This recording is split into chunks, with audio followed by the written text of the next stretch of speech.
안녕하세요. orlando 캠입니다. 오늘은 반도체 지수에 관해서 한번 알아보겠습니다. 풋옵션이 많이 일단 형성되고 있는데, 자, 그렇다면 주가가 빠질지 거기에 대해서 한번 살펴보겠습니다. 자, 미국이 이란 자산을 공격한 후에 지금 이제 테헤란은 바레인, 쿠웨이트, 요르단을 공격 대상으로 삼고 있다. 그렇게 이야기를 하고 있는데, 자, 아무래도 미국의 중부 사령부는 어제 미국의 육군 아파치 헬리콥터가 격추된 데 대한 보고로 이란에 대한 공습을 감행했다. 그렇게 말하고 있고, 자, 트럼프도 앞서서 호르무즈 해협에서 항공을 순찰하던 항공기 격추에 대해서 미국이 대응할 것이다. 그렇게 말을 했죠. 거기에 대해서 보복 공습을 했는데, 이란은 미국의 군사 행동에 대응할 것이다. 그렇게 밝히고 있었죠. 그래서 헬리콥터 공격에 대한 책임은 주장하지 않고 있다. 그래서 지금이 또 아무래도 이렇게 쿠웨이트, 요르단을 공격 대상으로 삼고 있는 것이 이란이다. 그렇게 밝히고 있습니다. 자, 미국이 화요일에 이란을 일단 공격한 후에 이란은 여러 걸프 국가들을 표적으로 삼고 있다 이렇게 말하고 있고, 요르단의 국영 언론에 따르게 되면은 요르단군은 현지 시간 수요일에 이란 미사일 5발을 요격했다. 자, 그렇게 밝히고 있고, 바레인은 경보를 발령하고 쿠웨이트는 적대적인 공격의 목표물을 요격하기 위해서 방공망을 가동했다. 자, 그렇게 이야기를 하고 있죠. 서로 지금 이제 아무래도 공격의 수위를 조금은 높이고 있다 이렇게 보면 되겠죠. 그래서 인해서 지금 유가 자체가 약간은 올라가고 있다 이렇게 말씀드립니다. 자, 반도체 공매도 물량이 급증하고 있는 가운데 승리했던 거래가 역전되고 있다 이렇게 말하고 있는데, 자, 그 내용에 대해서 한번 살펴보겠습니다. 반도체 지수가 그렇다면 하락이 되는지, 자, 그에 대해서 한번 살펴보겠습니다. 자, 상황이 순식간에 역전되고 있다 이렇게 말하고 있는데, 투자자들이 가장 선호했던 거래가 갑자기 하락세가 계속되는 와중에도 투자자들이 계속해서 공매도에 나서게 되는 종목이 되고 있다 이렇게 말하고 있고, 특별히 SMH에 포함된 반도체 주식 이런 것들이 화요일에 하락세를 보였는데, 자, 해당 ETF는 지난주에 기록적인 최고치에서 10% 이상 하락했고, 옵션 거래자들은 상황이 더 악화될 것을 예상하고 있다. 자, 그렇게 이야기를 하고 있죠. 자, 화요일 정오 기준으로 해서 띵콜 수임의 데이터에 따르게 된 풋옵션 거래량이 콜옵션 거래량이 4배를 앞지르고 있다. 그렇게 말을 하고 있고, 거래자들은 콜옵션보다 풋옵션을 5배 이상 매수했다. 그렇게 말하고 있죠. 스팟 가마 데이터에 따르게 되면 SMH에서 거래된 3억 5천만 달러의 프리미엄 중에서 2억 6천만 달러가 풋옵션과 관련돼 있다. 그러니까 풋옵션 쪽에 많이 깔려 있다. 그 이야기를 하고 있죠. 이번 주가의 움직임은 인공지능의 구축 관련된 하드웨어 주식에 열광했던 투자가들에게는 가혹한 반전이 되고 있는데, 자, 그럼에도 불구하고 최근에 약세 전망을 내놓았던 옵션 거래자들에게는 대규모 매도 속에서도 지속되는 풋옵션 매수세가 해당 부분의 가장 큰 지지자들이 다른 곳으로 눈을 돌리고 있다는 신호로 해석할 수 있다. 그렇게 말하고 있죠. 그러니까 지금 매도세가 되고 있음에도 불구하고 풋옵션을 계속해서 매수를 하고 있다. 더욱더 하락으로 지금 하방으로 보고 있다. 자, 그 이야기를 하고 있는 거죠. 자, 그래서 금요일에 급락세 자체가 결코 일시적인 현상이 아니었다. 자, 그렇게 이야기를 하고 있고, 그래서 SMH의 풋옵션 매수자들이 몰려들면서 시장 조정자들은 해당 주식을 공매도하거나 나스닥 선물을 매도하게 될 것이고, 이는 주가 상승을 야기했던 것과 매우 유사한 악순환을 만들어낼 거다. 자, 그럼에도 자산운용사, 개인 투자가들이 공황 상태에 빠지면은 하락폭은 더욱더 커질 수 있다. 그렇게 말하고 있죠. 그래서 투매가 투매를 계속해서 양산시킨다. 그 이야기를 하고 있습니다. 그런 것들이 조만간 나타나지 않겠나. 자, 그렇게 예측을 하고 있는 거겠죠. 자, 그래서 SMH에 대한 비관적인 전망이 기술주 중심의 나스닥 100 지수에 전반적으로 반영이 되고 있다 이렇게 말하고 있고, 자, 인베스코 QQQ ETF의 옵션 거래량이 다음과 같은데, 또한 풋옵션 거래 쪽으로 많이 치우쳐 있다 이렇게 말하고 있죠. 그래서 화요일에 거래된 37억 달러 규모의 QQQ 옵션 중에서 25억 달러가 풋옵션이었다. 자, 그렇게 이야기를 하고 있고, 자, 현재 QQQ에서 달러 금액과 거래량 기준으로서 가장 인기 있는 계약은 화요일에 만기 행사인 지금 700 풋 옵션으로서 4,400만 달러의 프리미엄이 거래되고 있다. 두 번째로 인기 있는 계약은 다음 주 월요일 만기가 행사인 715 풋 옵션으로서 작성 시점 기준으로 3,500달러가 거래되고 있다. 자, 거의 다가 지금 현재 몸속에서 풋 쪽에 많이 걸고 있다 이렇게 말하고 있죠. 그래서 거래량도 상당하다. 자, 전반적으로 꾸준한 콜옵션 매수세와 균형 잡힌 거래량을 보았던 해당 펀드의 상황이 화요일에 장이 악화되면서 바뀌기 시작하고 있다. 트레이드들은 해당 펀드에서 24,000개 이상의 풋옵션을 매수한 반면에 콜옵션은 15,000개 미만으로 매수했다. 그래서 풋 쪽에 많은 지금 이제 매수세가 들어가고 있다. 그렇게 이야기를 하고 있습니다. 자, 마지막으로 영상 하나 보겠습니다. 반도체 주식에 대한 하락세의 옵션 거래가 집중되고 있다 이렇게 말하고 있는데, 즉 말해서 풋옵션 거래가 콜보다 좀 많아지고 있다 그렇게 이야기를 하고 있는데, 자, 그 내용에 대해서 한번 살펴보겠습니다. 안녕하세요, 멜리사. 옵션 트레이더들은 그 두 가지 큰 이벤트에 대해 낙관적으로 접근하고 있습니다. 먼저 CPI입니다. 3년 만에 처음으로 4%를 넘을 것으로 예상되지만, 오늘 금리 민감주에 대한 옵션 거래는 이미 가격에 반영됐을 수 있음을 시사합니다. 콜 매수가 지역은행 ETF인 KRE, 주택건설업체 XHB, 그리고 장기채권 ETF인 TLT에서 풋 매수를 앞질렀으며 12월 금리 인상 가능성이 43%까지 올라갔음에도 불구하고 이런 현상이 나타났습니다. 그리고 우리가 주목하고 있는 또 다른 큰 이벤트는 물론 종가 이후 발표되는 오라클의 실적입니다. 이 종목은 인기 소프트웨어 ETF인 IGB에서 가장 큰 비중을 차지하고 있으며 빅테크 트레이드의 다음 움직임을 결정짓는 요인이 될 수 있습니다. 옵션 트레이더들은 오라클 실적 발표 후 12%의 변동이 있을 것으로 보고 있는데 이는 2020년 3월 이후 보고서 발표 전 가장 큰 암시된 움직임입니다. 올해 IGB를 15%포인트 앞서고 있는 주식에게는 상당한 압박이 될 것입니다.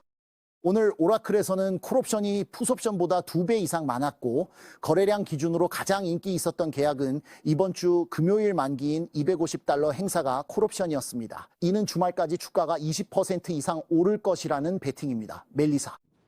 자, 다음 요 영상 반도체 기술적 분석에 대해서 어떻게 형성이 되고 있는지 거기에 대해서 이야기를 하고 있습니다. 거기에 대해서 한번 들어보겠습니다. 반도체 기술 분석에 대해 더 알아보겠습니다. 차트 마스터인 카터 브렉스턴 워스를 모셔보겠습니다. 카터, 지금 이 그룹을 어떻게 보고 계신가요? 여기가 폭풍의 핵입니다. 상승과 하락 모두 여기서 결정되죠. 자금과 희망이 모이는 곳이라 그동안 좋았지만 이번 균열은 심상치 않습니다. 차트를 몇 개 보면서 앞으로의 방향을 함께 예측해 봅시다. 여기 선도 없고 판단도 없는 SOX 지수가 있습니다. 이제 선을 몇 개 그려보겠습니다. 우리가 아는 것은 무엇일까요? 다음 단계를 보면 아주 가파른 움직임이 나타납니다. 전 종목이 3월 30일 저점 대비 반등했고 동기간 SP는 20% 올랐습니다. QS는 34% 상승, 기술 섹터는 47% 상승, SOX는 거의 2배인 97% 상승했습니다. 정말로 통제 불능의 약간 히스테릭한 움직임이었고 그리고 물론 그 다음엔 균열이 있었습니다. 지난 며칠간의 균열, 금요일 10% 하락으로 시작된 그 균열 말이죠. 다음 단계입니다. 그래서 질문은 우리가 아직 괜찮은지 아니면 더 많이 되돌릴 가능성이 있는지입니다. 제 직감으로는 더 많이 되돌릴 것 같습니다. 차트에 손상도 거의 없을 겁니다. 이제 그 추세선까지 내려갈까요? 이 선은 두 점을 있습니다. 기억하세요. 어떤 두 점이든 이을 수 있죠. 그건 사실상 추세선이라고 할 수 없습니다. 그건 물론 3월 관세 때의 저점과 이란과 미국 간의 갈등 때의 저점을 연결한 것입니다.